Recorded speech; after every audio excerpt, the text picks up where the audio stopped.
देश के सवाल में आपका स्वागत है। नमस्कार, मैं हूं मनोज मनु। भारत की अर्थव्यवस्था दुनिया में तेजी से बढ़ रही है। अगले 3 साल में भारत $5 ट्रिलियन की अर्थव्यवस्था बनने की दिशा में मजबूती से आगे बढ़ रहा है। शायद भारत की आर्थिक तरक्की, भारत की मजबूत होती इकोनॉमी से अमेरिका घबरा रहा है। अमेरिका की हरकतें बता रही हैं कि भारत की तरक्की उसे रास नहीं आ रही है। ट्रंप अपने नीतिगत फैसले भारत के खिलाफ ले रहा है। फिर चाहे रेसिप्रोकल टैरिफ के नाम पर 50% तक टैरिफ लगाना हो। अब H1B वीजा एप्लीकेशन फीस में भी 50 गुना से ज्यादा की बढ़ोतरी। नए नियम के मुताबिक H1B वीजा के लिए अब हर साल 88 लाख रुपए देने होंगे। वीजा के बाकी नियमों में भी बदलाव किए गए। पहले 3 साल के लिए वीजा मान्य होता था, जरूरत पड़ने पर आगे 3 साल और रिन्यू किया जाता था, लेकिन अब हर साल के लिए वीजा की फीस देनी होगी। ट्रंप के इस वीजा का तोड़ प्रधानमंत्री नरेंद्र मोदी के आत्मनिर्भर भारत के तौर पर निकलता दिखाई दे रहा है। प्रधानमंत्री मोदी का कहना है कि देश जितना आत्मनिर्भर होगा, विदेशी निर्भरता उतनी ही कम होगी। उधर कांग्रेस प्रधानमंत्री मोदी पर वीजा को लेकर ट्रंप से बात ना करने का आरोप लगा रही है। अब ये तमाम तरह की बातें हैं। इसी के मद्देनजर एक रिपोर्ट हमने तैयार की है। इस रिपोर्ट को गौर से देखिए।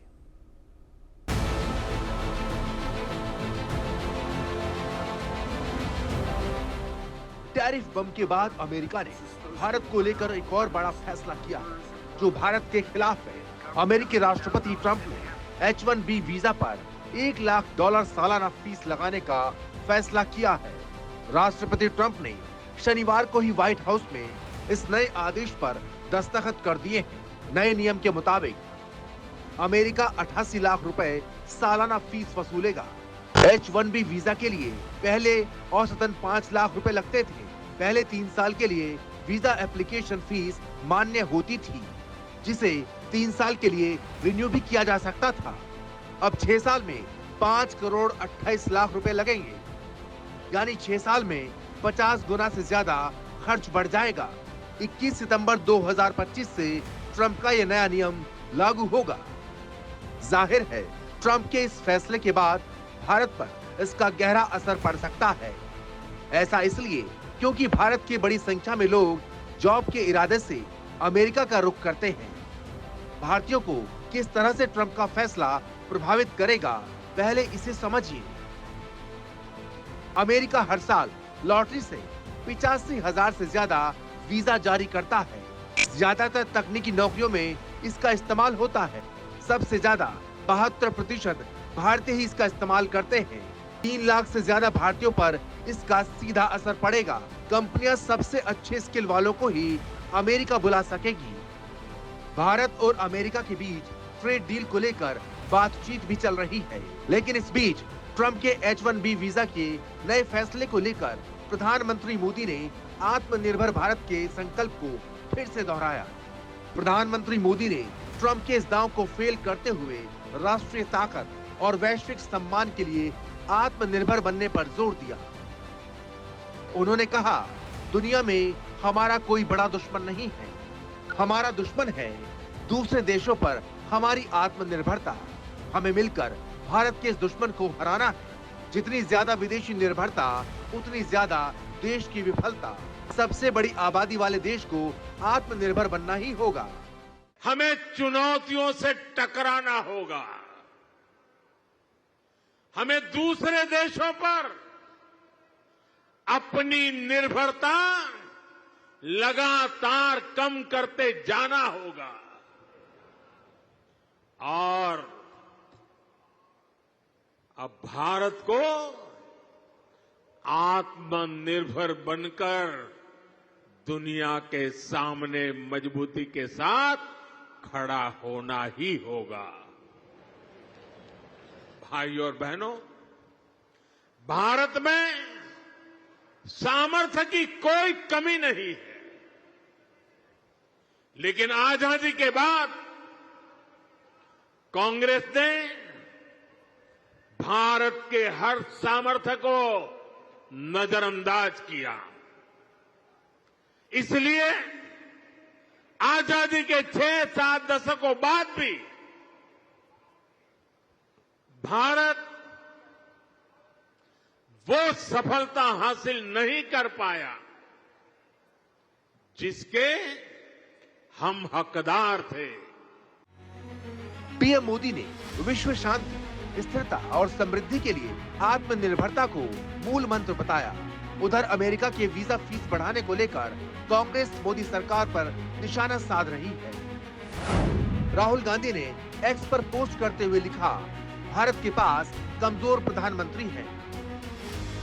राहुल ने 2017 का पोस्ट शेयर करते हुए उस वक्त भी पीएम मोदी पर H1B वीजा पर अमेरिका से बात नहीं करने का आरोप लगाया। कांग्रेस अध्यक्ष मल्लिकार्जुन खड़गे ने भी पीएम मोदी पर निशाना साधा। खड़गे ने एक्स पर पोस्ट किया, मोदी के बर्थडे पर जो रिटर्न गिफ्ट है उससे हर भारतीय दुखी है। राष्ट्रहित सबसे पहले है, गले मिलना और लोगों से मोदी मोदी के नारे लगवाना विदेश नहीं। बहरहाल ये सच है कि बड़ी संख्या में भारतीय अमेरिका की टेक इंडस्ट्री में बड़ी भूमिका निभाते हैं। वीजा फीस महंगी होने से भारतीय टैलेंट यूरोप, कनाडा, ऑस्ट्रेलिया और मिडिल ईस्ट के देशों की ओर रुख कर सकते हैं। ऐसे में जरूरत है देश को आत्मनिर्भर बनने की। आत्मनिर्भर भारत होगा तो देश का टैलेंट देश में ही इस्तेमाल हो सकेगा। Bureau report, India news. अब देश का सवाल क्या है? देश का सवाल है कि क्या अमेरिका बार बार भारत के खिलाफ फैसले ले रहा है? देश का सवाल है कि H1B वीजा की फीस में बढ़ोतरी से भारत को नुकसान होगा। देश का सवाल है कि आत्मनिर्भर भारत देश के टैलेंट को देश में नौकरी देने में मदद करेगा। देश का सवाल है कि टैरिफ पर मोदी के एक्शन से घबराकर ट्रंप ने वीजा नियमों में बदलाव किया है। क्या भारत को वो टेढ़ी आंखों से देख रहा है? तमाम तरह की चर्चा, इन्हीं सवालों के इर्द गिर्द हम बात करने की कोशिश करेंगे। आलोक मेहता जी, एडिटोरियल डायरेक्टर, इंडिया न्यूज, मेरे साथ मौजूद हैं। एम्बेसडर सुरेश कुमार गोयल साहब, जो कि पूर्व राजनयिक हैं, वो मेरे साथ मौजूद हैं। आदित्य कोठारी, जो कि पूर्व विदेशी मामलों के जानकार हैं, वो मेरे साथ मौजूद होंगे। चर्चा करेंगे, समझने की कोशिश करेंगे। सबसे पहले मैं चलूँगा आलोक मेहता जी के पास। आलोक जी, आखिर हम इसे कैसे देखें, कैसे समझें और कैसे जानें कि जो संकेत निकल कर आ रहे हैं, उन संकेतों के जरिए ये जो वीज़ा, पहले तो टैरिफ का टेरर दिखाया अमेरिका ने, अब वीज़ा को लेकर सख्ती दिखा रही है, तो भारतीय छात्रों को या भारत के जो पेशेवर लोग हैं, उन्हें कितनी परेशानी होने वाली है? देखिए मनोज जी, कल भी आपने चर्चा की थी जी। मैं तो पहले कहूँगा सैम पेट्रोदा साहब ने क्या कर रहे थे। सैम पेट्रोदा तो वहाँ राष्ट्र कांग्रेस के, ओवरसीज़ कांग्रेस के प्रमुख हैं। तो भारत की NRI की अपनी एक जो लॉबी है, उसका एक अपना महत्व है। लेकिन हाँ, ये सही है कि भारत के जो टैलेंटेड लोग हैं, जो पहले से वहाँ है, मान लीजिए पहले से जो काम कर रहा है या अभी छात्र है, उसके लिए एक बड़ी चुनौती हो गई कि वो भारत वापस आए या ब्रिटेन जाए, जापान जाए, जर्मनी जाए। लेकिन जैसा प्रधानमंत्री कहते हैं, और हमारा आपका आत्मविश्वास जिसको कहना चाहिए, कि ये से जो भी ऐसी आते हैं तो अवसर में बदल जाते हैं। आपदा जो अवसर में, जैसे कोविड पीरियड आया तो हम लोग वर्क फ्रॉम होम में कितना भारत आगे काम करने लगा, दुनिया में और लोग बड़ा बड़ा काम करने लगे। ऐसी स्थिति में मुझे ऐसा लगता है कि संकट तो है, लेकिन ये संकट 3 लाख मान लीजिए हमारे यहाँ है, तो वो कंपनियाँ भी, मनोज जी आप भी अभी आप ब्रिटेन होकर के आए थे, कई कंपनियां जब जॉब देती हैं या निमंत्रण देती हैं तो वो खुद भी अपना वीज़ा का इंतजाम भी करती हैं।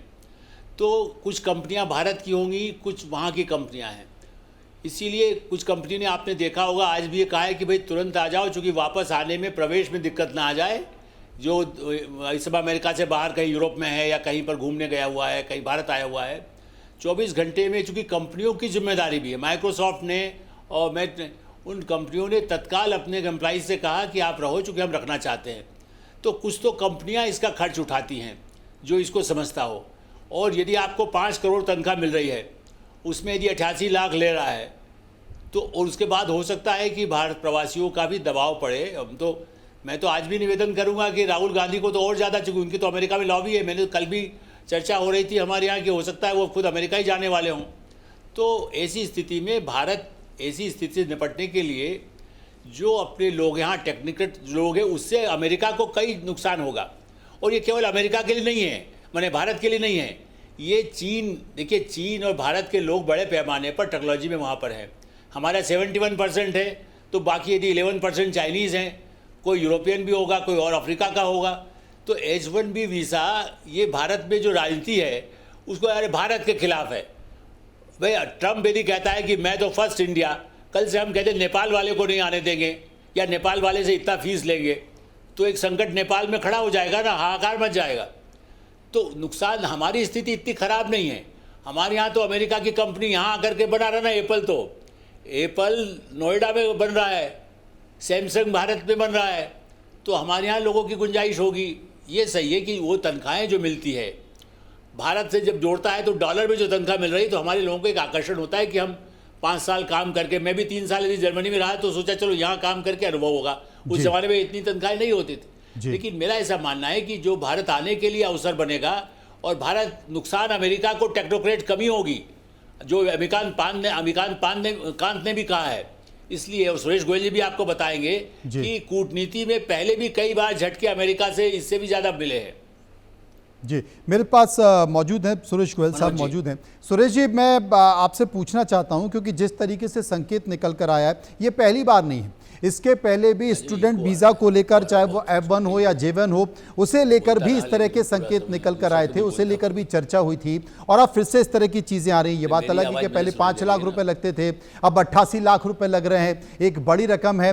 अमेरिका से इस तरह के संकेत निकल कर आएंगे, ट्रंप मैसेज देते रहेंगे, क्योंकि अगर हम या तो हम उनकी बात मान लें और नहीं मानेंगे तो वो बार बार इस तरह का फिलर देते रहेंगे। आप इस पूरे मामले को लेकर कैसे देखते हैं?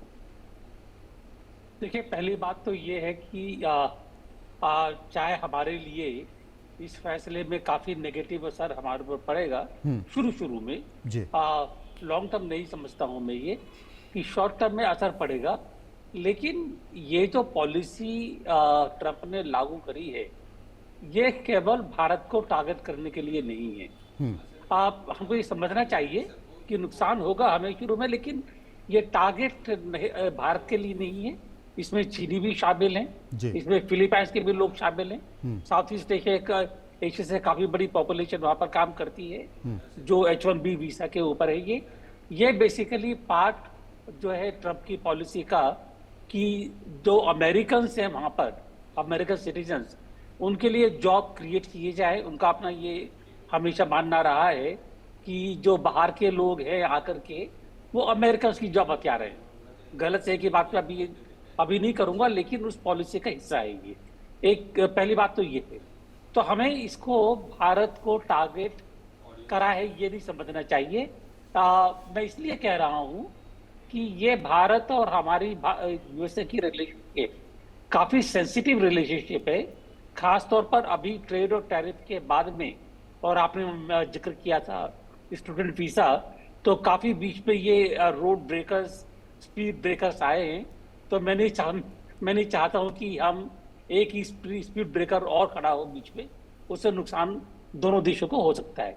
दूसरी चीज, और ये आपको समझना चाहिए, अमिताभ कांत ने कहा है ये, और काफी लोगों ने कहा है ये, जो इस क्षेत्र के जानकार हैं, कि इससे अमेरिका की कंपनीज को ऑफशोरिंग करके ज्यादा बढ़ जाएगा।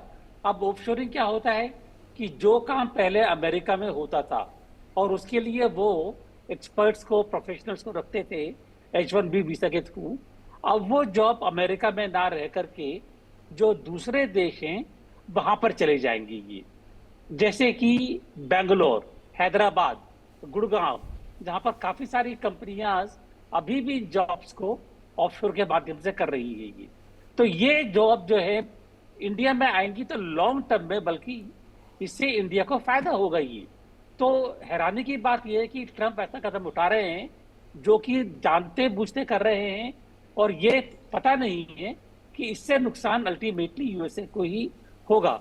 जब ऑफशोरिंग करेंगे तो उसमें टाइम लगेगा, 1 साल 1.5 साल लगेगा, लेकिन अल्टीमेटली मैं ये देखता हूं कि इससे फायदा भारत को होने वाला है डेफिनेटली। तो मैं नहीं समझता हूं कि हमको इस नियम से ज्यादा घबराना चाहिए या ज्यादा परेशान होना चाहिए। अमेरिका अपना डिसीजन ले रहे हैं, ट्रंप जो भी सोच समझ के ले रहे हैं, लेकिन इससे लॉन्ग टर्म में फायदा हिंदुस्तान का ही होने वाला है, क्योंकि जॉब्स यहाँ पर क्रिएट होंगी फिर। जी। जी जी आ, मामूटी। मेरे साथ मौजूद हैं कोठारी साहब, जो कि विदेशी मामलों के जानकार हैं। उनसे हम समझने की कोशिश करेंगे। कोठारी साहब, क्या मानते हैं? पहले F1 J1 को लेकर तमाम इस तरह की बातें सामने आई और स्टूडेंट को लेकर एक कन्फ्यूज़न हुआ।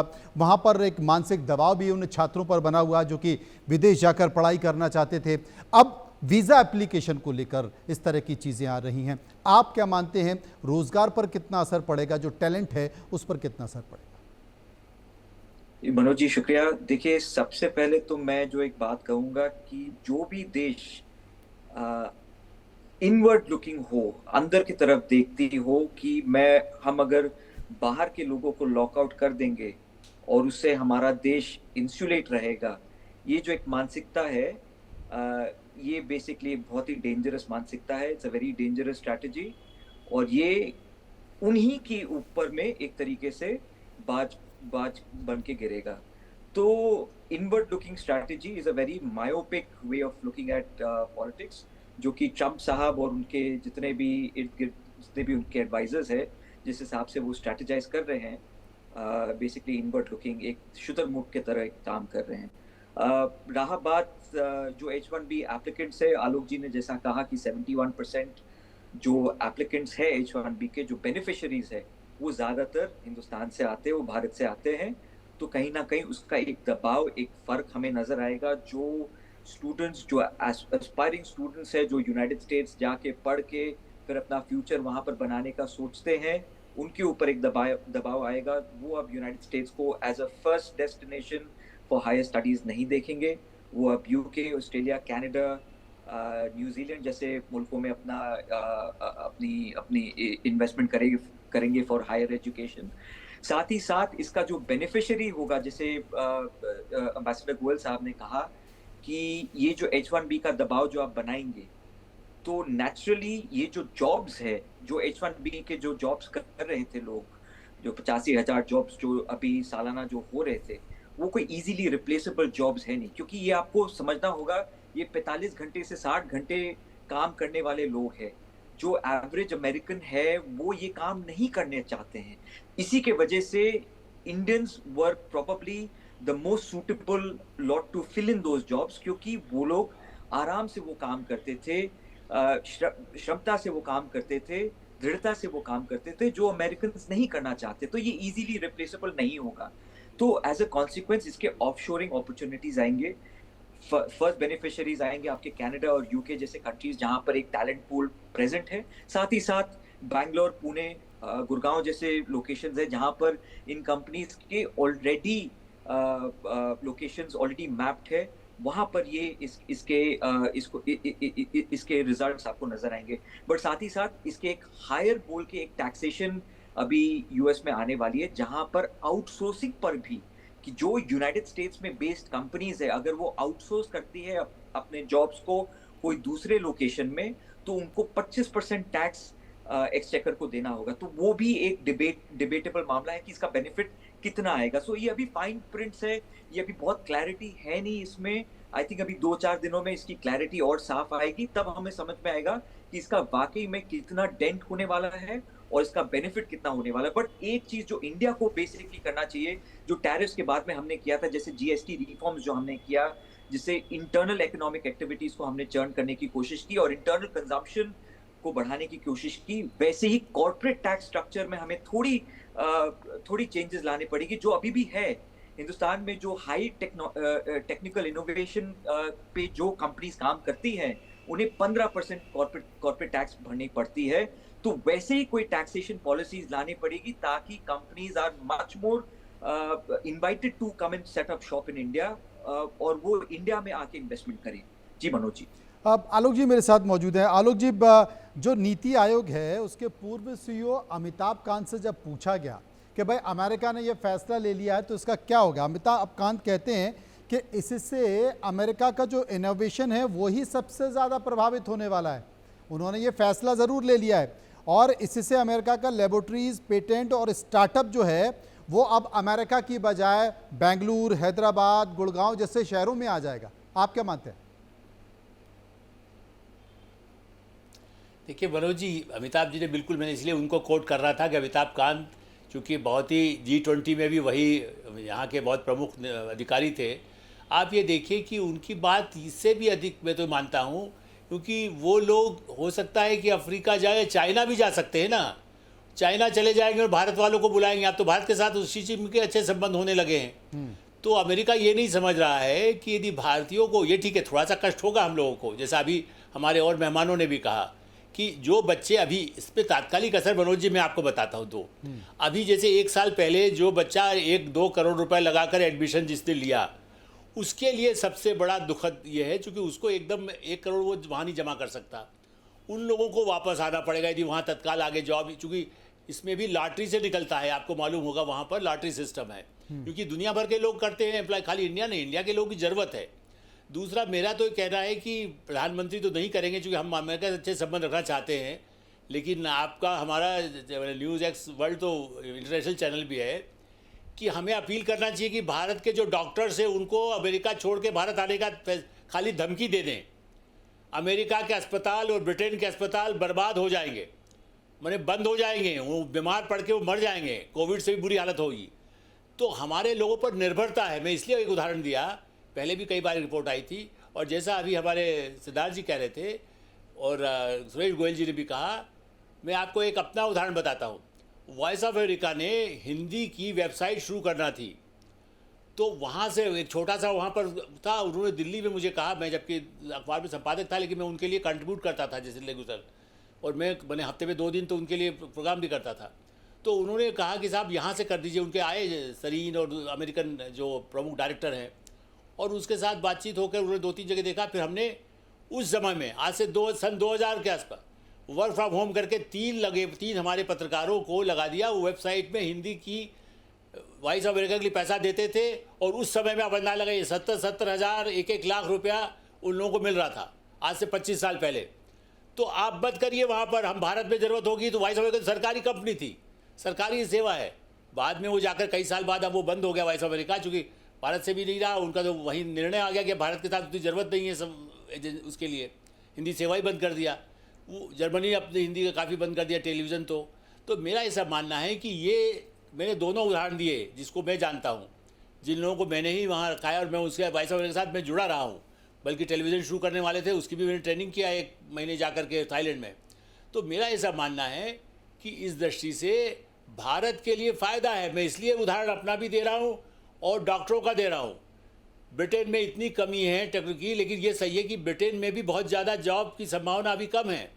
इसीलिए लोग जो अमेरिका गए सोच करके, तो 1-2 वर्षों के लिए जो हमारे यंग टेक्नोक्रेट्स हैं, जो यूनिवर्सिटीज़ में 2-2 करोड़ रुपया 5 करोड़ खर्च कर चुके हैं, उनके लिए ज़रूर संकट है।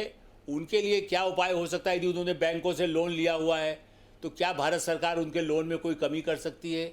उनके बने लोन में मतलब उनके इंटरेस्ट में कई बार उनको लग रहा था कि उन्हें वापस करना होता है। वो ये दिखाते हैं कि हमें अमेरिका की यूनिवर्सिटी में, वाशिंगटन में या न्यू जर्सी में या जहाँ जहाँ एडमिशन मिल गया है, लॉस एंजलिस में मिल गया है, तो वो यहाँ पे उनको लोन तो दे दिया, आइए अमेरिका आइए। रोज़ कैंप लगते हैं, हर साल कैंप लगते हैं, अभी भी लगता है कि अमेरिका में आइए यूनिवर्सिटी में। ब्रिटेन अलग भीख मांगने आ जाता है, कभी दूसरे कनाडा आ जाता है, वो कहता है हमारे यहाँ आइए, आप भर्ती होइए, 2 करोड़ रुपये दीजिए, और बाद में आप कहते हैं गुड बाय, थैंक यू, आपने पैसा भी हमसे ले लिया, बाद में उस कम से कम 2 करोड़ तो निकालने दीजिए वहाँ पर। तो ट्रंप साहब को ये प्रैक्टिकल बातें नहीं पता ही, वरना they are best talented people of India. Frankly मैंने अमेरिकन के साथ बरसों काम किया है, इसलिए मैं कह सकता हूँ एवरेज अमेरिकन तो हमारे यहाँ के एवरेज बिहार और यूपी से भी ज़्यादा बदतर हैं। उनको अकल ही नहीं है, उन्हें काम कर। मैं नासा, राजीव गांधी के समय में मैं नासा में अंदर पूरा घूमे उनके साथ, राजीव गांधी साथ ही में गया था। तो भारत ठीक है, तब उन्होंने सुपर कंप्यूटर मना कर दिया। आज हमारे टेक्नोक्रेट के बल पर तो उनकी सिलिकॉन वैली चल रही है, 40% हमारे लोग काम कर रहे हैं, जो परमानेंट है उनको तो उतनी समस्या नहीं आएगी। लेकिन वो भूल रहे हैं कि जब उन्होंने मना किया था हमें सुपर कंप्यूटर, तो भारत ने उनसे ज़्यादा अच्छी क्षमता वाले लोग पैदा कर दी। सुरेश जी मेरे साथ मौजूद हैं। सुरेश जी, जैसा कि लगातार चर्चा भी कर रहे हैं, कोठारी साहब भी इस बात का जिक्र कर रहे हैं, अमेरिका में आपको लेबर नहीं मिलती है, काम करने वाले लोग नहीं मिलते हैं, वो काम करना चाहते भी नहीं हैं। और ज़्यादातर दूसरे देशों के लोग, चाहे वो चाइना हो या फिर हिंदुस्तान हो या दूसरे देशों के लोग, वहाँ कर जा काम करते हैं। डॉक्टर्स की बहुतायत है हिंदुस्तान के लोगों की, आईटी प्रोफेशनल्स हैं, टेक्नीशियंस हैं। तो वाकई ये जो फैसला अमेरिका ने लिया है, ये अमेरिका के इनोवेशन को दबा देगा, विपरीत असर पड़ेगा? देखिए, आपका सवाल और मैं इसको एक जो रियलिटी है, मैं जो बाकी सब अपनी भावनाओं को अभी जाहिर नहीं करना चाहता हूँ, जी जी भावना अपनी जगह पर है। जी, जो रियलिटी है उसको देखते हुए कुछ कहना चाहता हूँ। प्लीज। देखिए, हम हमेशा बोलते हैं कि नासा में देख लें, जो अभी आलोक जी बता रहे थे, हॉस्पिटल्स में, वहां पर मेडिकल केयर सिस्टम में काफी भारतीय वहां मौजूद हैं। तो इसलिए अगर H1B वीजा नहीं देते हैं तो नेचुरली जो प्रोफेशनल एरियाज हैं, चाहे आप नासा की बात कर लें, चाहे वहां पर आप न्यूक्लियर एनर्जी की बात कर लें, इंजीनियरिंग एरियाज, कम्युनिकेशंस की बात कर लें, जो भी है, तो उन पर डेफिनेटली असर पड़ेगा। इसके साथ ही साथ हमें एक चीज और याद रखनी चाहिए कि हालांकि चाइना के जो H1B वीजा होल्डर्स हैं वो हमसे कम हैं, लेकिन वो भी टेक्नोलॉजी वाले एरियाज में यूएसए में एम्प्लॉयड हैं। तो यूएसए की डिपेंडेंस खाली अब भारतीय प्रोफेशनल्स पर नहीं है, वहां पर चीनी प्रोफेशनल्स ने भी आना शुरू कर दिया है। एक तो चीज ये है। दूसरी चीज ये है कि हम एक चीज को ध्यान में नहीं रखते हैं कि टेक्नोलॉजी में बहुत तेजी से ट्रांजिशन हो रहा है। आर्टिफिशियल इंटेलिजेंस का नाम बार बार सुनते हैं हम।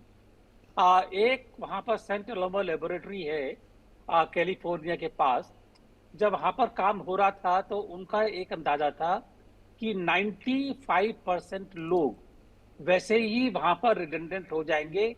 खाली 5% लोग हैं जो कि क्रिएटिव काम करेंगे, जिनकी जरूरत होगी। जी, मैं इसलिए कह रहा हूं कि जो लोगों की जरूरत होगी, वेरी हाईली स्किल्ड प्रोफेशनल्स, उन लोगों की वहां पर जरूरत होगी जो कि आर्टिफिशियल इंटेलिजेंस को क्रिएट करे, उसको कंट्रोल करे और उसके माध्यम से काम करवाएं। और ये मैं इसलिए कह रहा हूं कि ये भारत को जो कहते हैं, प्रधानमंत्री का जो नारा है, और बड़ा सही नारा है कि आत्मनिर्भरता, वो आत्मनिर्भरता हमको मॉडर्न टेक्नोलॉजी में, जो इंफॉर्मेशन बेस्ड टेक्नोलॉजी है, आर्टिफिशियल इंटेलिजेंस है, जिसमें चाइना हमसे काफी आगे निकल चुका है, हमारे जब लोग यहाँ पर आएंगे, हमें कोशिश करनी होगी कि वो जो टेक्नोलॉजी है जिसका अब बोलबाला है, भारत उस टेक्नोलॉजी में आगे बढ़े। सेमीकंडक्टर की बात हम कर चुके हैं, अब एआई का जमाना है, तो वो हमें करना होगा ताकि भारत इस टेक्नोलॉजी के माध्यम से फिर अमेरिका के बराबर आ सके। ये जरूरी है, वो है आत्मनिर्भरता। और मेरा मानना ये है कि अगर वैसे प्रोफेशनल लोग अमेरिका में काम नहीं करके इंडिया में आएंगे तो हमको आगे बढ़ने का मौका और ज्यादा मिलेगा। इसलिए हमारे लिए अच्छा खाली इसलिए नहीं है कि वो लोग यहाँ पर आ जाएंगे, लेकिन हमको टेक्नोलॉजी में आगे बढ़ने का मौका मिलेगा, रिसोर्सेज मिलेंगे ये, और ये बहुत जरूरी है हमारे लिए। जी जी, कोठारी साहब मेरे साथ मौजूद हैं। कोठारी साहब, जो उद्योग निकाय है नेस्कॉम ने भी इस बात को लेकर चिंता जाहिर की है और ये भी कहा है कि विदेशों में जो कई तरह की जो परियोजनाएं चल रही हैं, व्यावसायिक परियोजनाएं चल रही हैं, वो भी इससे प्रभावित होंगी। लेकिन ये बात भी सही है कि तमाम जो कंपनियां हैं, अगर उन्हें टैलेंट चाहिए तो ये जो 88 लाख रुपए है, अगर आप किसी कंपनी को कोई टैलेंट चाहिए, हिंदुस्तान का कोई टैलेंटेड आदमी है, चाहे वो टेक्नोलॉजी से जुड़ा हुआ हो या फिर डॉक्टर हो, वो कंपनी उसे बुलाएगी तो वो फीस भी खुद ही भरेगी। बिल्कुल। देखिए मनोज जी, इससे ये जो पॉलिसी वो जो अमेरिकन लेके आए हैं, इससे दो इश्यूज को वो टारगेट करना चाहते हैं। बहुत सारी ऐसे फर्म्स हैं जो अमेरिका में अभी सैलरी आर्बिट्राज के हिसाब से काम करती है। इसका मतलब ये है कि मानिए कि एक व्यक्ति को सैलरी वो देते हैं $100,000, पर वो जो कंसल्टेंसी के हिसाब से चार्ज करते हैं टू दी एक्चुअल कंपनी जिसको वो ये कंसल्टेंसी दे रहे हैं, उनसे वो 100,000 वो चार्ज कर रहे हैं। तो वो सैलरी का जो डिफरेंस है 150,000, वो अपने पॉकेट पॉकेट में रख रहे हैं। तो ये जो सैलरी आर्बिट्रेज करने वाली जो कंपनीज है, इनको सबसे ज्यादा धक्का पड़ेगा एक। और दूसरा ये है कि जो सिस्टम जो अभी बना हुआ है उसको कहीं ना कहीं एक रेगुलेट करने की एक मुहिम है, क्योंकि आप देखिए इसमें एक कट ऑफ डेट भी दिया गया है। अगर आप इसका अगर फाइन प्रिंट पढ़ते हैं वॉशिंगटन के वेबसाइट में जाके, तो इसका फाइन प्रिंट ये कहता है कि इसका कट ऑफ डेट है 12:01 21 सितंबर 2026। मतलब 2026 तक ये पर्टिकुलर पॉलिसी लागू रहेगी। अब उसके बाद में एक्सटेंशन होता है कि नहीं, वो एक अलग अपने में डिबेट है। ये अभी मतलब लीगली इसको चैलेंज किया जाएगा कि नहीं, वो भी एक अपना डिबेट है। प्रेसिडेंट्स तो यही कहता है कि जैसे आपको याद होगा ट्रम्प साहब के पहले कार्यकाल में जब उन्होंने कई इस्लामिक मुल्कों पे एक रोक टोक लगाई थी, जिसको लेके काफी हलचल हुई थी दुनिया भर में, और उसको लेके एक चैलेंज भी किया गया था कोर्ट ऑफ लॉ में, जहां पर प्रेसिडेंस यही दिया गया था बिकॉज ये नेशनल सिक्योरिटी के अंडर में आता है, तो ये this rule will be passed. तो ऐसे काफी प्रेसिडेंट्स है जहां पर ये चैलेंज नहीं भी हो सकती। तो काफी कंफ्यूजन है अभी इस चीज को लेके। बट मोरलेस अगर देखा जाए, इंडियंस के लिए इसमें काफी अपॉर्चुनिटीज है। अभी जापान ने हाल ही में कहा है कि उनको 500,000 जॉब्स चाहिए, जहां पर Indians are well equipped to plug in those holes. Israel में, ताइवान में काफी अभी डिमांड है फॉर हमारे जैसे हम जो टेक्नोलॉजिकली ड्रिवन जो जॉब्स करते हैं उसके लिए काफी डिमांड है। तो वहां पर हम ये प्लग कर सकते हैं। साथ ही साथ इंटरनली हमें एक ऐसा सिस्टम बनाना होगा, एक ऐसा इंफ्रास्ट्रक्चर बनाना होगा जहां पर हम ये सारे मुल्क से जितने भी फर्म्स हैं उनको हम बुला के यहाँ पर India becomes the hub for innovation and नई टेक्नोलॉजिकल इम्प्रूवमेंट के लिए हम वैसा एक सिस्टम बनाएं।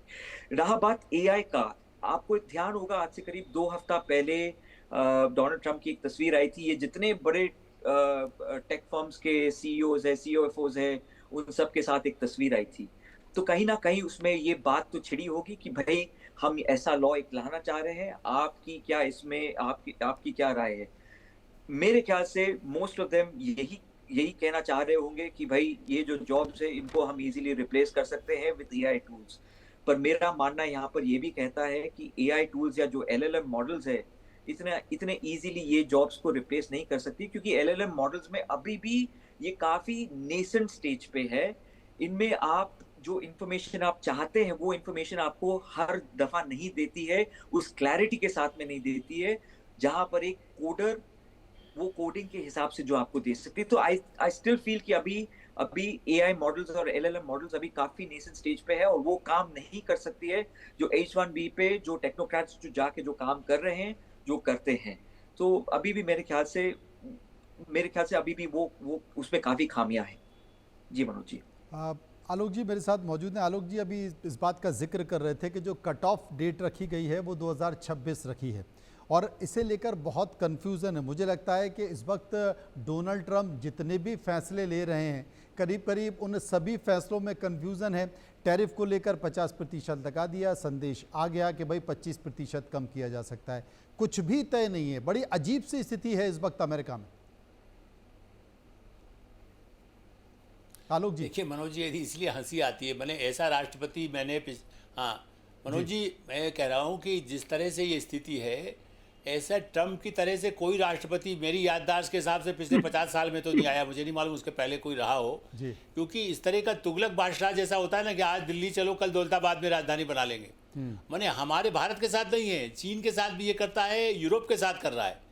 ब्रिटेन को कभी डराता है, कभी जर्मनी को डराता है, कभी फ्रांस को डराता है।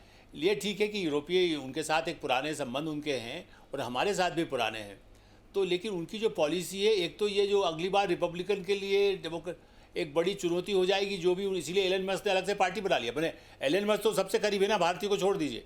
हाँ, लेकिन एक बात है, ये मानना होगा कि भारत में इसका कुप्रचार करने के लिए राजनीति उपयोग करेंगे। दूसरा, विदेशी जो मुद्रा जो अभी हर साल जो भेजता है, ये हम कह सकते हैं कि भाई जो इतना पैसा भारत वहाँ से जो अपने लोग भेजते हैं, जो कमा रहे हैं, वो नहीं मिलेगा। तो जैसे कहते हैं इस साल घाटा है, अगले साल फिर उसको देखा जाएगा।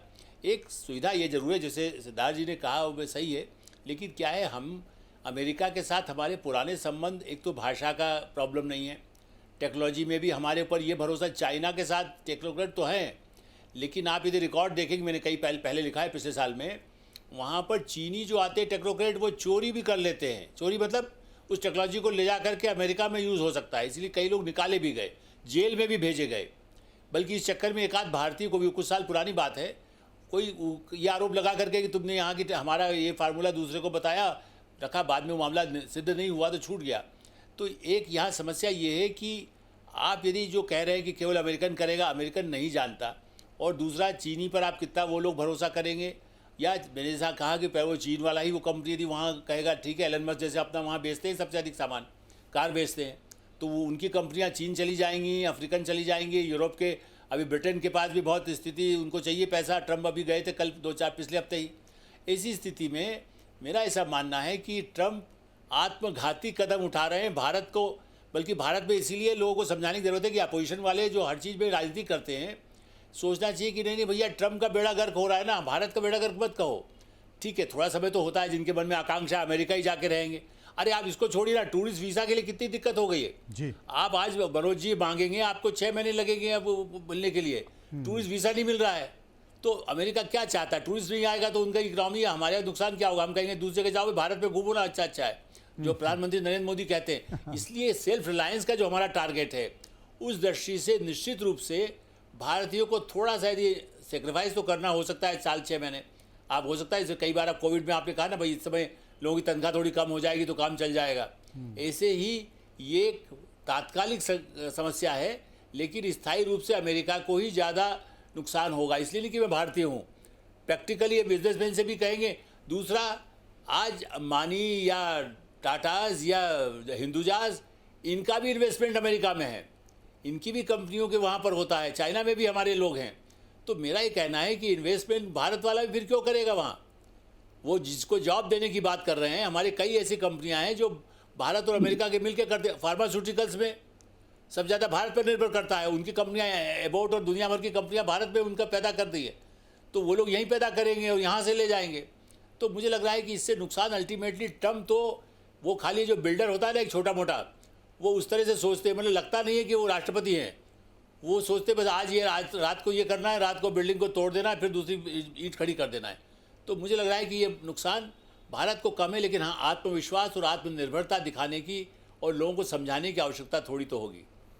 ये बहुत बड़ी महत्वपूर्ण बात कही है। गोयल साहब मेरे साथ मौजूद हैं। गोयल साहब, जिस बात का जिक्र हम सब कर रहे हैं, और मुझे लगता है कि एक व्यंग्य के तौर पर माना जाए कि अगली बार हो सकता है कि अमेरिका में ये नारा चले कि चैन से सोना है तो ट्रम्प को मत चुनो, क्योंकि सारे अमेरिका में बड़ी अजीब सी स्थिति होने जा रही है। और अमेरिका के लोग आता ही नहीं है, वैसे भी तीसरी बार नहीं आता है। सोकर उठे और पता नहीं ट्रम्प सुबह उठकर कौन सा फैसला ले लें।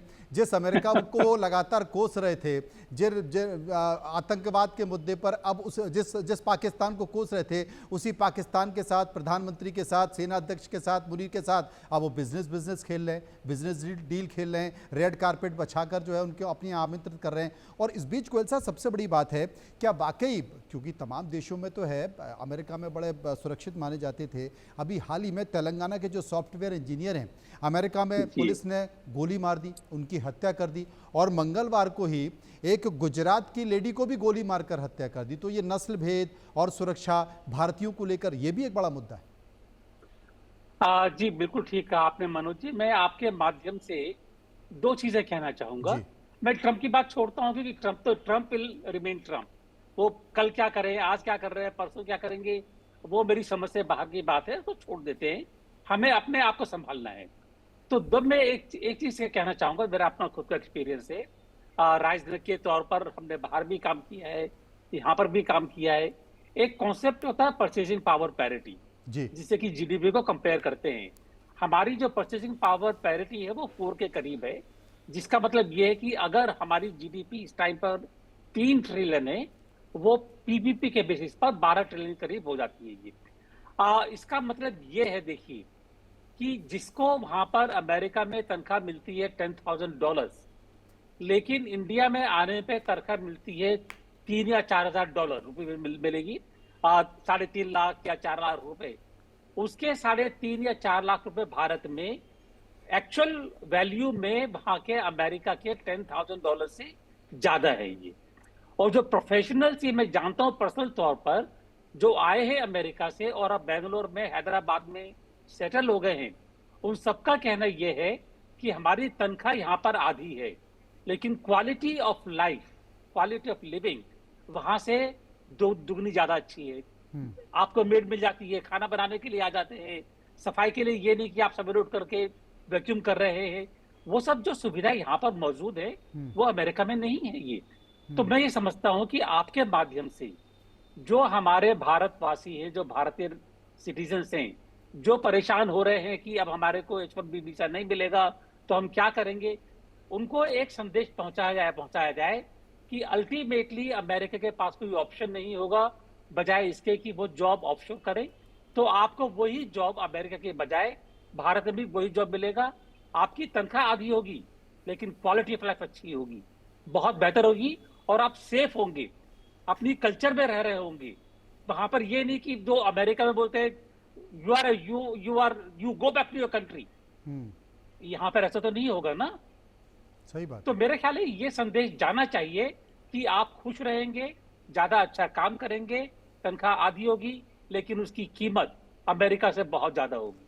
जी, तो मैं समझता हूं कि ये जो दुख है थोड़ा इसका, वो काफी कम हो जाएगा। जी। और मुझे लगता है कि शायद अपने देश में बहुत सारी चीज़ें भी हैं जिसका जिक्र अब खुद गोयल साहब कर रहे थे। इस बीच एक खबर आ रही है, सभी लोग मौजूद रहे मेरे साथ। एक खबर आ रही है कि ट्रंप ने H1B वीज़ा की फीस बढ़ाने के फैसले के बाद टेक कंपनियों ने अपने कर्मचारियों को ईमेल भेजकर अपील की है। वो अपील क्या की है एक बार मैं बता देता हूं। वो उन्होंने कहा है कि कर्मचारियों को जो अपील की है उसमें मेटा, माइक्रोसॉफ्ट, अमेजॉन के अपने कर्मचारियों को एडवाइजरी जारी की है। अपने कर्मचारियों से अमेरिका से बाहर ना जाने की अपील की गई है। अमेरिका से बाहर गए कर्मचारियों को जो ईमेल है वो भेजा गया है। H1B, H4 वीज़ा होल्डर से अमेरिका वापस लौटने की अपील की गई है और सभी से कहा गया है कि 24 घंटे के भीतर अमेरिका वापस लौटें और H1B वीज़ा होल्डर से 14 दिन तक अमेरिका ना छोड़ने की अपील की गई है। कोठारी साहब मेरे साथ मौजूद हैं। कोठारी साहब, अगर ये मेल भेजा गया है, ये एडवाइजरी जारी की गई, तो इसके पीछे का कारण क्या हो सकता है?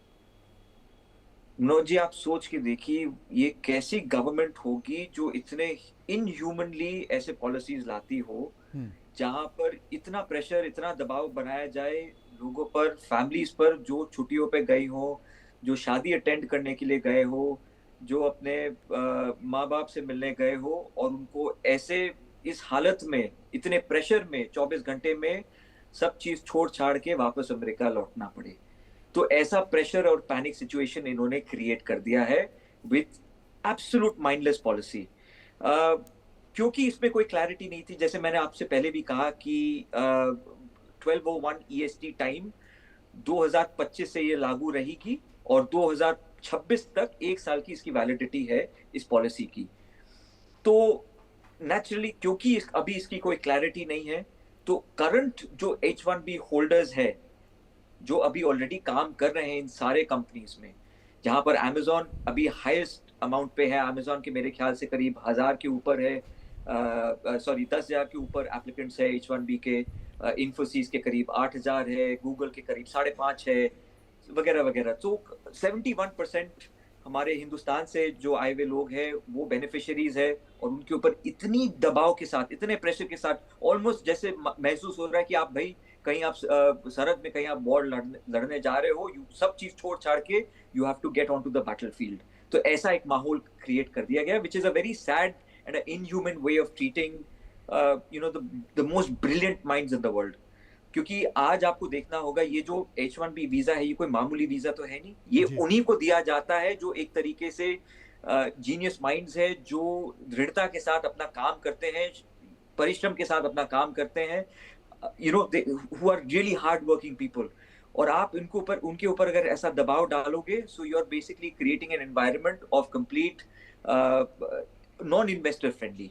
But at the same time देखिए मनोज जी, एक और बात हमें याद रखनी पड़ेगी, हिंदुस्तान के हिसाब से देखा जाए इसी साल 3500 इंडियन जो मिलियनर्स और बिलियनर्स है वो देश छोड़ के जा रहे हैं, वो देश इसलिए छोड़ छोड़ के जा रहे हैं because of various reason, because of taxation policies, because of कहीं पर लाइवलीहुड का पॉलिसीज बेटर है या स्कूलिंग सिस्टम्स बेटर है। तो ये इन्वायरमेंट इंडिया को भी एक तरीके से बेहतर बनाना होगा टू कंट्रोल ये जो हमारा जो एक माइग्रेशन हो रहा है of minds end of wealth, इसे हमें यहाँ पर रखना पड़ेगा और इसके लिए आपको वैसा एक इंफ्रास्ट्रक्चर रेडी करना पड़ेगा मनोज जी, नहीं तो बहुत प्रॉब्लम्स आने वाले हैं इन द फ्यूचर। आलोक जी, दोनों देशों के बीच जब इस तरह की चीज़ होती है कि आप अपने दोनों देशों को व्यापार के लिए, युवाओं के रोजगार के लिए खोलें, और भारत लगातार किया। आप देखिए कितना मुश्किल था स्टारलिंक का भारत आना, और जब स्टारलिंक के भारत आने की चर्चा हुई, सरकार कैबिनेट में जाकर सरकार ने वो तमाम पॉलिसी को अप्रूव्ड किया, तो आपको भी पता होगा कि देश के अंदर, भारत के अंदर जो काम करने वाले टेलीकॉम में लोग हैं वो सुप्रीम कोर्ट चले गए, वो इस बात का विरोध कर रहे थे, लेकिन सरकार ने बीच का रास्ता निकाला। आज अगर भारत स्टारलिंक के खिलाफ कोई बड़ा संदेश ले ले तो? बिल्कुल मनोज जी, आपने जो कहा बिल्कुल मैं इससे सहमत हूँ कि भारत सरकार के पास भी कई ऐसे कदम हो सकते हैं जो बदले की कार्रवाई हो जी। लेकिन इसीलिए मैंने कहा भारत सरकार बड़ी उससे चलती है धैर्यपूर्वक, जिसको कह सकते हैं संयम के साथ कि अब निपटना है। देखिए आतंकवादी हमला हुआ तो ये नहीं किया कि अगले दिन जाकर के हमने हमला कर दिया, हमने सोच समझ के रणनीति बना करके पाकिस्तान के आतंकवादी ठिकानों को ख़त्म किया। इसी तरह से अभी तो देखिए ना, इसीलिए तो ट्रम्प साहब तो रोज़ मोदी जी की तारीफ़ कर रहे हैं। अब वो यहाँ पर लोग कुछ भी उसकी बात कहें, सही बात यह है कि वहाँ एक उनको दबाव है कि नहीं व्यापार में ऐसा ना हो कि पूरा हाथ से निकल करके ये चीन और रूस के साथ चले जाएं। ऐसी स्थिति में मेरा ऐसा मानना है कि ये जो कदम है इसका निश्चित रूप से असर, दुष्परिणाम तो अमेरिका को है ही। हाँ, जैसा अभी सुरेश जी ने भी कहा, मैं मानता हूँ कि इसका तात्कालिक कुछ न कुछ हमें तकलीफ़ महसूस होगी, और जिस तरह के फैसले किए गए तो भारत सरकार भी कुछ ऐसे, भाई मान लीजिए उनके जो लोग आ रहे हैं उनके लिए हम वीज़ा फीस और बढ़ा देंगे, कई तरह के ऐसे हैं, उनके राजनयिक आते हैं, उनके और लोग आते हैं, भारत तो उनके लिए दिखाई देता है जैसा अभी कहा गया। और एक और बात है, वैसे अभी मैं उसमें थोड़ा सा संशोधन करूंगा जो सिद्धार्थ जी कह रहे थे, बाहर के इन्वेस्टमेंट करने के लिए एक और आप सोचिए, चाइना कितना इन्वेस्ट करता है बाहर, चाइना मरे जा रहा है भारत में आने के करने के लिए। तो भारत के लोग भी बाहर जाके भी, ये ठीक है कि भारत में पूंजी लगाएं, मैं उसके पक्ष में हूँ, लेकिन हम विदेशी पूंजी आ रही है ना उतने बड़े पैमाने पर, रिकॉर्ड विदेशी पूंजी निवेश भारत में हुआ है। तो हमारे लोग यदि थोड़ा जाकर के बाहर लगाएं तो भारत की लॉबी स्ट्रांग होती है। जैसा मैंने कहा, चीन में मनोज जी मैं उस जगह हो के आया हूँ, शंघाई में 2006 और 2006-07 के आसपास, अडानी की तब वहाँ कंपनी थी शंघाई के पास जो औद्योगिक बस्ती है जी। तो ऐसा नहीं है, यदि हमारी कंपनी, हमारे यहाँ की कंपनियाँ वहाँ भी जाकर के करे तो उसका असर पड़ता है। मैं तो कह रहा हूँ पाकिस्तान हमारे साथ संबंध खराब है, वरना हम पहले आज से 10 साल 15 साल पहले तो कहते थे कि भाई हम तो वहाँ भी उनको मदद कर सकते हैं, बांग्लादेश में हमारे जाके मदद कर देंगे, पैसा लगा देंगे यदि वो आतंकवाद छोड़ दें। तो मेरा ये मानना है कि हम लोग तो अफ्रीका में हमारे लोग इन्वेस्ट करते हैं, क्यों नहीं करना चाहिए, लेकिन हाँ वहाँ से हमें यहाँ भी सुविधाएँ, जो कानून ब्यूरोक्रेसी है, सुरेश जी जो आज अच्छा बताएंगे, विदेश मंत्रालय खुद भी परेशान कई बार रहा है, और अब तो लाइसेंस राज काफ़ी हद तक ख़त्म हुआ है, लेकिन हाँ फिर भी जो ऐसे छोटे छोटे नियम कानून हैं जिसकी वजह से इन्वेस्टमेंट में दिक्कत आती हो, चाहे विदेशी हो चाहे देश का आदमी हो, छोटे इंटरप्रेनर कितने बड़े पैमाने पर आए हैं सेल्फ रिलायंस के चक्कर में, तो बाहर जाने वाले भी हैं। लेकिन मैं तो मानता हूँ कि भारत जाकर के भी हम डंडा, जो पैसा देगा तब तो वो मालिक की तरह काम करता है ना। हाँ, जैसा अभी सुरेश जी ने बहुत अच्छी बात कही थी कि भारत में आकर के जो रहेगा तो उसको जो सुविधाएँ हैं, मैंने क्या कहा, आज से मैं उससे साल पहले 82 में भारत इसलिए आया कि भारत में सुविधाएं हैं, आज गाड़ी है, आपके पास सुविधाएं हैं, वहाँ की तनख्वाह भी लेने के बाद भी जो अब जर्मनी या ब्रिटेन में जो लोग हैं उससे ज़्यादा अच्छी स्थिति में मैं रह रहा हूँ। तो ये समझेंगे हाँ ठीक है, तनख्वाह डॉलर में कन्वर्ट करेंगे रुपीज़ में तो आपको ज़्यादा मिल रही है, भारत में आकर के अधिक, हाँ लेकिन उसके लिए संभावनाएँ होनी चाहिए, कंपनियों के लिए सुविधा होनी चाहिए। ये जो बाहरी, अब बम्बई में तो चलता है बिहारी को भगा दो, यूपी को वाले को भगा दो, तो ऐसे थोड़ी बिजनेस होगा। इसके लिए, इसीलिए जागरूकता की आवश्यकता है। आप बिहारी को नहीं आने देंगे तो अमेरिका से कोई आके क्या काम करेगा, वो कहेगा भाई तो मैं बिहार में पैसा लगाया, मैं कैसे भारत में आऊँगा। तो इससे भी ज़्यादा आवश्यकता, इन्वेस्टमेंट से ज़्यादा इस बात की भी है कि ये जो मानसिकता पॉलिटिकल सोशल जो किया जाता है, ये भेदभाव नहीं होगा, दुनिया एक है, विश्व बंधुत्व की बात ही तो भारत ही तो करता है, सर्व हम ही तो सबसे बड़ा हमारा नारा है इस बात का। तो हम तो लगता है कि भारत विदेशी कई ब्रिटिश जो डिप्लोमेट रहे हैं वो 3-3 महीने यहाँ रहते हैं। सुरेश जी जानते होंगे, यहाँ तो डिप्टी हाई कमिश्नर रहे हैं, अभी मैं पिछले साल उनसे मिला लंदन में, तो वो तो उनको लगता है कि वे 3 महीने छुट्टियाँ भारत में बिताओ, ज़्यादा अच्छा रहेगा। तो ऐसी स्थिति में ऐसे लोग हैं जो भारत में देखते हैं संभावनाएं। हाँ, भारत वालों को भी इससे अकल लेना चाहिए कि ट्रंप यदि अपना अपना करता है, अमेरिकन हूँ, जर्मन कहता है मैं जर्मन हूँ, ब्रिटेन में 1 लाख लोगों का प्रदर्शन हो गया, वो अवैध लोगों के लिए है, वो अलग बात है, लेकिन फिर भी इस तरह की जो भावना वहाँ का जो पैदा हो रहा है वो भारत में नहीं होना चाहिए। भारत में अपार संभावनाएं हैं। चीन भारत में भी में अमेरिका अपार का इतना बड़ा संभावना आपने इन्वेस्टमेंट ठीक कहा। लागू किया और चीन ने वहाँ भी इन्वेस्टमेंट कर दिया। जी सुरेश जी मेरे साथ मौजूद हैं। सुरेश जी कह सकते हैं कि बहुत ताकतवर हैं, उनको आप अच्छे कड़े संकेत दे नहीं रहे हैं। पाकिस्तान माफ़ कीजिए, चाइना का जो टिकटॉक है उसको खोलने की तैयारी में हो गया, वहाँ पर नेगोशिएशन चल रहा है। चाइना पर आप 25% टैरिफ लगाते हैं, भारत पर आप 50% टैरिफ लगाते हैं, लगातार इस तरह के संकेत हैं। भारत को भी इंतज़ार करना चाहिए, देखना चाहिए, सोचना चाहिए, समझना चाहिए, या फिर भारत को कोई ना कोई जवाब देना चाहिए? देखिए, मैं 2 चीजें कहूंगा, लगता है कि टाइम की बंदिश है, बड़े संक्षेप में कहूंगा। प्लीज। पहली बात तो मैं बिल्कुल सहमत हूं आलोक मेहता जी से, जो उन्होंने कहा कि हमारी जो भी एक्शन हो, जो भी पॉलिसी हो, वो पॉलिसी और एक्शन रिटेलिएशन की हम बदला लेने के लिहाज से करें, वो नहीं होना चाहिए। बदला लेने से अपना नुकसान भी हो सकता है। हमें सोच समझ के कि हमारा फायदा किस चीज में है, हमारे लिए क्या बेहतर है, हमको वो करना चाहिए, बजाय इसके कि भाई तुमने हमारे पर टैरिफ लगाया, हम तुम्हारे पर लगा देंगे, तुमने हमारे पर H-1B वीजा की फीस बढ़ाई, हम तो तुम्हारे लोगों को आने नहीं देंगे, उससे कोई फायदा नहीं होगा। दूसरी चीज, मैंने पहले भी कहा कि ये जमाना जो मॉडर्न टेक्नोलॉजी का है, ट्रांजिशन हो रहा है ये, अगर हम अपनी पॉलिसीज को ऐसा बनाएंगे कि जो क्वालिफाइड लोग हैं, चाहे भारतीय हो, अमेरिकन हो, जापानीज हो, चाइनीज हो, जो भी हो, मेरे को चाइनीज से कोई ऐसा वो नहीं है कि वो यहाँ पर आकर काम नहीं कर सकते हैं। निगाह रखिए आप उनके ऊपर, ठीक है, हमारे पास कैपेसिटी है, लेकिन अगर काम करना चाहते हैं, काम करें कि वो जो यहाँ पर हमको टेक्नोलॉजी चाहिए ताकि वहां से एम्प्लॉयमेंट अपॉर्चुनिटी हो, उन लोगों को फिर यहाँ पर भारत आने में एक अट्रैक्शन होगा कि हमको अमेरिका से ज्यादा भारत में सुविधा है, वहां पर अपॉर्चुनिटी ज्यादा है। 2-3 चीजें करनी है हमें बिना घबराए। और मेरा अपना अनुभव यह है कि हमारी इंडस्ट्री और हमारे जो टेक्नोलॉजिस्ट हैं वो ये काम काफी बेहतर जानते हैं। अगर उनसे हम सलाह लें, उनसे बात करें, तो काम करने में कोई दिक्कत नहीं होनी चाहिए। जी बहुत बहुत शुक्रिया करूंगा मैं सबका। कोठारी जी का शुक्रिया करूंगा, आलोक जी का करूंगा, सुरेश कुमार जी का करूंगा, जो विस्तार से मेरे साथ इस मुद्दे पर चर्चा कर रहे थे। और देखना होगा कि क्या अमेरिका इसे अपनी गलती मानता है, 2026 के बाद विचार करता है, या हो सकता है कि पहले कोई सुधार करे। फिलहाल रुकेंगे यहाँ पर कुछ पलों के लिए, बाकी खबरों के लिए आप चलते रहिए इंडिया न्यूज़ के साथ। नमस्कार।